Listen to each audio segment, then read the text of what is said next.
नमस्कार दोस्तों, स्वागत है एक बार फिर से आपका हमारे चैनल कैच करो पे। तो दोस्तों, एक बहुत अच्छी खुशखबरी देने वाला हूँ आपको क्योंकि हमारे चैनल पे जो है आपको प्रैक्टिस सेट का एक सीरीज़ स्टार्ट हो रहा है आज से और आपको डेली प्रैक्टिस सेट मिलेगा। तो दोस्तों, एक लाइक ज़रूर कीजिएगा और सीरीज़ का कोई भी वीडियो आपसे ना छूटे इसलिए चैनल को सब्सक्राइब करके बेल आइकन ज़रूर दबा लीजिएगा। और दोस्तों, अगर आप इस एग्ज़ाम में सफलता पाना चाहते हैं तो आपको ज़्यादा से ज़्यादा प्रैक्टिस सेट्स लगाने चाहिए। इसके लिए आप मार्केट से प्रैक्टिस सेट्स भी खरीद सकते हैं। ध्यान दीजिए, आज हम बात करने वाले हैं चक्षु प्रकाशन की नई पुस्तक बिहार पुलिस कांस्टेबल गाइड के बारे में। अगर आप पुलिस में कैरियर बनाना चाहते हैं तो इस पुस्तक को पढ़ने के लिए तैयार हो जाइए। बिहार पुलिस कांस्टेबल गाइड द्वारा चक्षु प्रकाशन ने अपने सभी पुलिस कांस्टेबल परीक्षाओं की तैयारी को काफी आसान बना दिया है। यह पुस्तक पूरी तरह से जो है नए सिलेबस पे आधारित है, जो आपको संपूर्ण सामग्री प्रदान करती है। इसमें बिहार पुलिस कांस्टेबल परीक्षा के सिलेबस पर आधारित प्रश्न पत्र, पिछले वर्ष के हल प्रश्न पत्र और महत्वपूर्ण टॉपिक का समावेश है। इसमें आपको 3000 प्लस बहुविकल्पीय प्रश्न और 5 सॉल्व पेपर मिल जाते हैं। और अगर आप अपनी तैयारी को सफलता में बदलना चाहते हैं तो आपको प्रैक्टिस सेट भी लगाने होंगे। इसीलिए चक्षु प्रकाशन बिहार पुलिस कांस्टेबल परीक्षा के लिए एक प्रैक्टिस सेट पुस्तक भी लेके आया है। यह प्रैक्टिस सेट पुस्तक आपको बिहार पुलिस कांस्टेबल परीक्षा के वास्तविक परीक्षा पैटर्न पर आधारित सभी महत्वपूर्ण टॉपिक को कवर करता है और आपको बेहतरीन तैयारी प्रदान करवाता है। चक्षु प्रकाशन के इस प्रैक्टिस सेट पुस्तक में आपको 20 प्लस संपूर्ण प्रैक्टिस सेट मिल जाते हैं, जो कि लेटेस्ट परीक्षा पैटर्न पर आधारित हैं। साथ ही इसमें आपको 2450 प्लस बहुविकल्पीय प्रश्न भी मिल जाते हैं तथा 5 सॉल्व पेपर भी देखने को मिल जाते हैं। तो आज ही अपने नजदीकी शॉप या ऑनलाइन इस पुस्तक को खरीदें और अपनी तैयारी को सफलता में बदलें। पुस्तक को ऑनलाइन खरीदने का लिंक आपको डिस्क्रिप्शन में मिल जाएगा। तो दोस्तों, हम आ गए हैं अपनी वीडियो पे वापस से। दोस्तों, वीडियो को स्टार्ट करने से पहले हम आपको बता दें अपने सीरीज़ के बारे में। तो ये जो सीरीज़ रहने वाली है प्रैक्टिस सेट की, इसमें आपको डेली जो है हम 25 क्वेश्चन आपके करवाएँगे, ठीक है?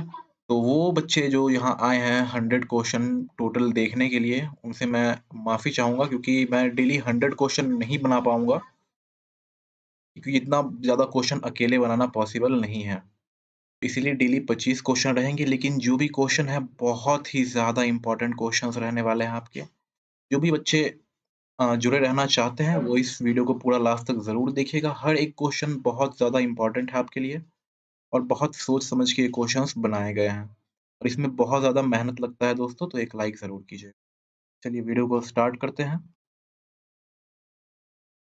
हमारा पहला क्वेश्चन है, बिहार पुलिस का प्राथमिक कार्य क्या है?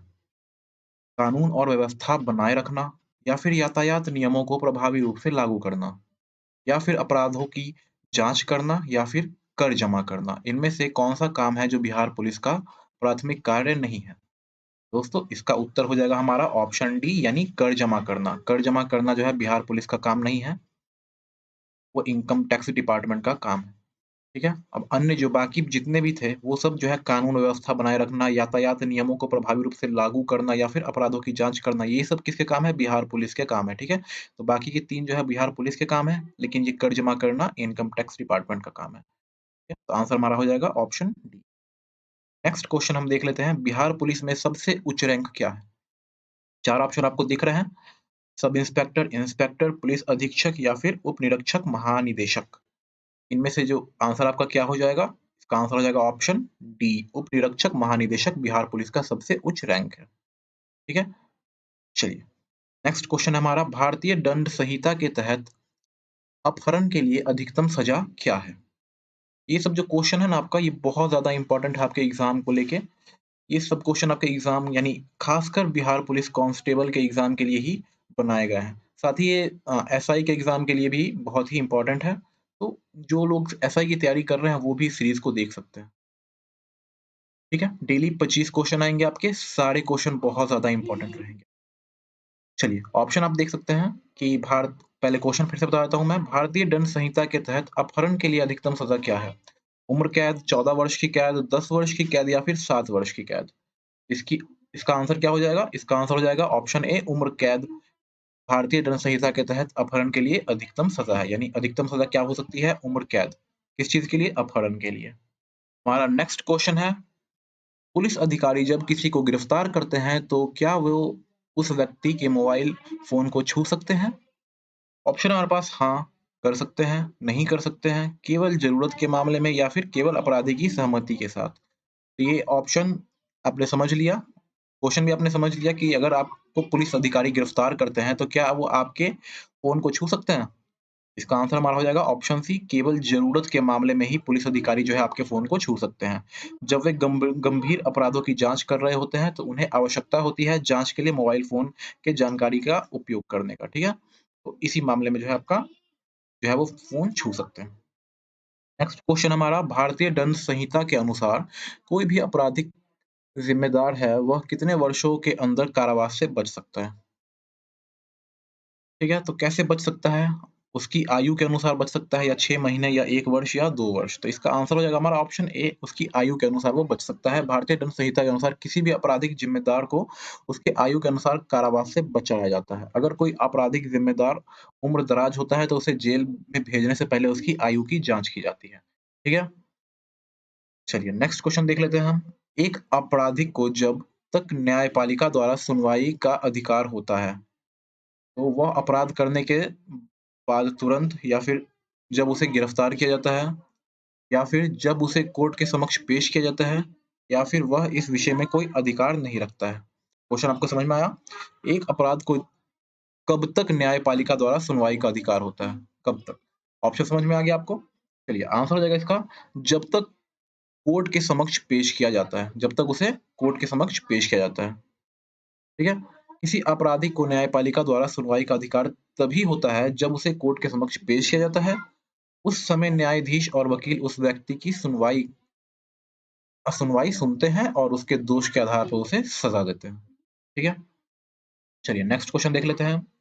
भारत में किस वर्ष से पुलिस दिवस मनाया जाता है? बहुत ही इंपॉर्टेंट क्वेश्चन है, इसे हमेशा याद रखना है आपको। बिहार पुलिस का एग्जाम दे रहे हैं और ये बात आपको पता होनी चाहिए, ठीक है?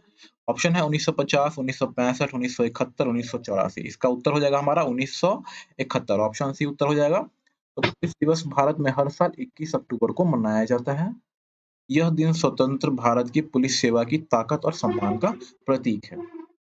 नेक्स्ट क्वेश्चन हमारा, भारतीय संविधान के अनुसार आर्टिकल 370 के तहत कौन सा राज्य स्वतंत्र था? ऑप्शन हमारे पास तमिलनाडु, उत्तर प्रदेश, जम्मू कश्मीर, या फिर गुजरात। का आंसर हमारा सबको पता होगा, है ना? इसका आंसर हो जाएगा हमारा ऑप्शन सी, जम्मू कश्मीर। तो आर्टिकल 370 क्या था? तो आर्टिकल 370 जम्मू कश्मीर के लिए एक विशेष दर्जा था, ठीक है? जम्मू कश्मीर को एक विशेष दर्जा मिला हुआ था आर्टिकल 370 के तहत, तो जो इसे भारत से अलग करता था। हालांकि 2019 में सरकार द्वारा इसे समाप्त कर दिया गया था, और अब जम्मू कश्मीर जो है भारत के एक सामान्य राज्य में ही गिना जाता है, ठीक है? नेक्स्ट क्वेश्चन हमारा, संघर्ष ध्वज किसे कहते हैं? संघर्ष ध्वज किसे कहते हैं? ऑप्शन हमारे पास भारतीय सेना का झंडा, या फिर भारतीय वायुसेना का झंडा, या फिर भारतीय नौसेना का झंडा, या फिर भारतीय पुलिस का झंडा। बहुत ही इंपॉर्टेंट है, संघर्ष ध्वज किसे कहते हैं? तो किस झंडे को कहते हैं? आंसर हमारा ऑप्शन है भारतीय सेना का झंडा, ठीक है? भारतीय सेना का झंडा। तो संघर्ष ध्वज भारतीय सेना का झंडा है जो युद्ध के समय इस्तेमाल किया जाता है। इसमें 3 रंग होते हैं, सफेद, हरा और केसरिया।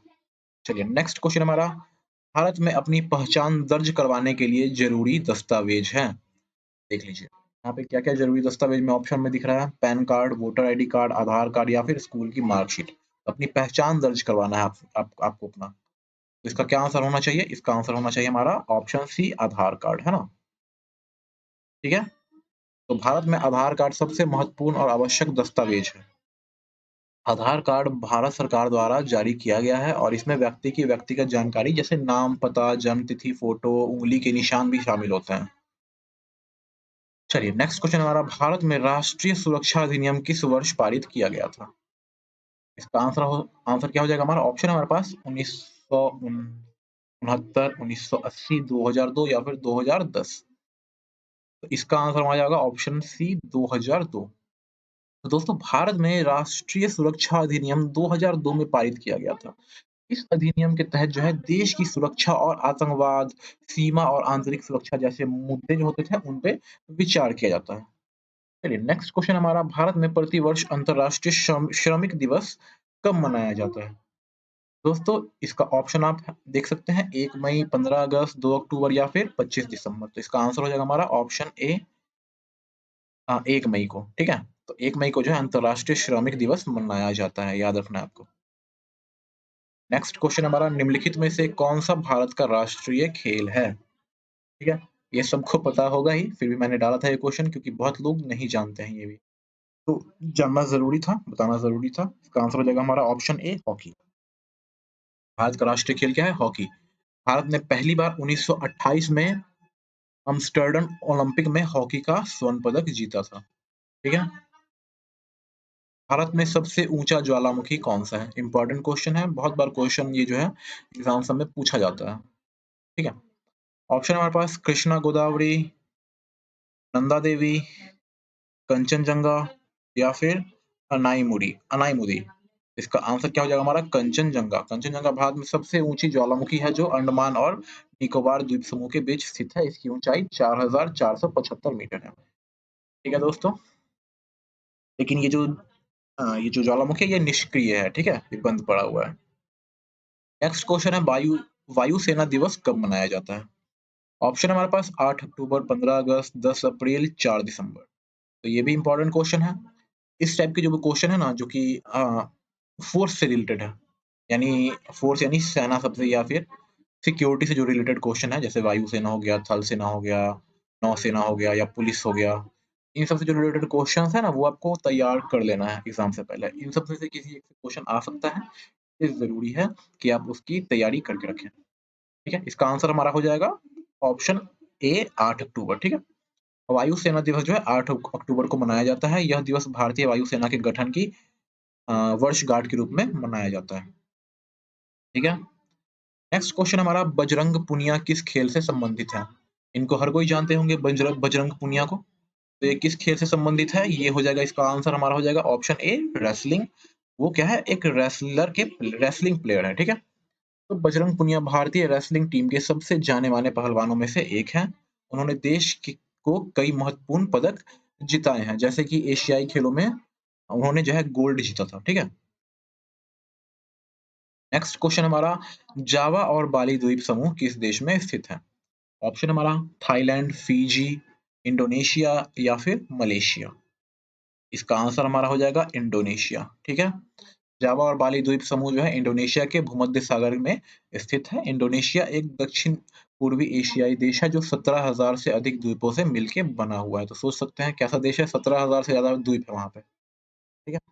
नेक्स्ट क्वेश्चन हमारा, विश्व नेतृत्व महासभा का मुख्यालय कहाँ स्थित है? ये भी इंपॉर्टेंट क्वेश्चन बनता है, ठीक है? तो इसका ऑप्शन ऑप्शन आप देख सकते हैं, न्यूयॉर्क यूएसए या फिर लंदन यूके या फिर जिनेवा स्विट्जरलैंड या फिर पेरिस फ्रांस।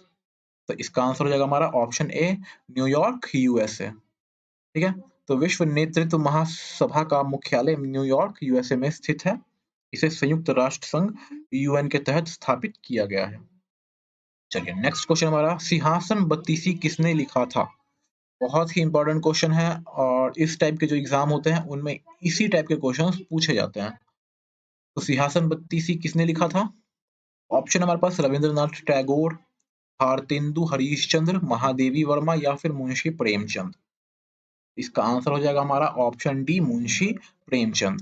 तो सिंहासन बत्तीसी जो है मुंशी प्रेमचंद द्वारा लिखी गई एक क्या है, उपन्यास है, ठीक है? यह उनकी सबसे प्रसिद्ध रचनाओं में से एक है।